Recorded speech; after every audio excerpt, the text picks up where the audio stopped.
পার্বত্য এলাকার প্রত্যন্ত অঞ্চলে এখনো ইন্টারনেট না পৌঁছানোর দায় সরকারের, এই মন্তব্য করেছেন প্রধান উপদেষ্টা অধ্যাপক মোহাম্মদ ইউনূস।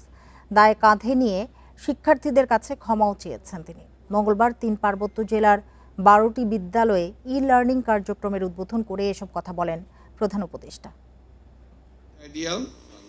ইন্টারনেট ব্যবহার করে ৩ পার্বত্য এলাকার শিক্ষার্থী ও শিক্ষকরা মঙ্গলবার যুক্ত হলেন প্রধান উপদেষ্টা অধ্যাপক মোহাম্মদ ইউনূসের সঙ্গে।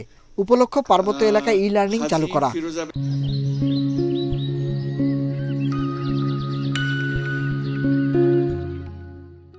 ১২টি স্কুল দিয়ে শুরু হলেও দ্রুত এই কার্যক্রম ১৪৯টি স্কুলে চালু হওয়ার কথা রয়েছে। মোট ৩,৫০০ স্কুল আসবে ই লার্নিং কার্যক্রমের আওতায়। আমাদের বিদ্যালয়ে এখন হাই স্পিড ইন্টারনেটের আওতায় আমরা পুরো দেশ বিদেশের খবর জানতে পারছি। পার্বত্য এবং সমতলের কোনো পার্থক্য এখন আর নেই। মল্লেগা ফতে কষ্ট হলো কিনা ইন্টারনেট আছে মল্লেগা ফতে মজা লাগে মুই ল্যাপটপত ছবি আগাং লেগা শিগ। রাষ্ট্রীয় অতিথি ভবন যমুনা এই কার্যক্রমের উদ্বোধন করেন প্রধান উপদেষ্টা মোহাম্মদ ইউনূস।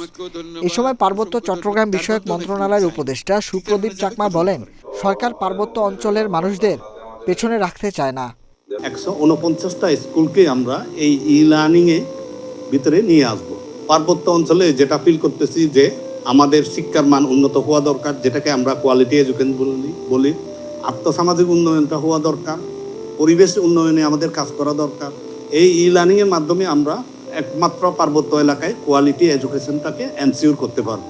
প্রধান উপদেষ্টা বলেন, পার্বত্য অঞ্চলের বাসিন্দাদের বঞ্চিত থাকার কোনো কারণ নেই, তারাও সমান সুবিধা পাবে।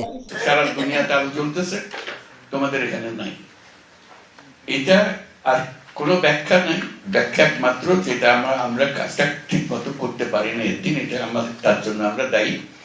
আজকে অন্তত শুরু হলো, এইটার থেকে এখন কি কি সম্ভাবনা সেগুলো আমরা ক্রমাগতভাবে করতে থাকবো।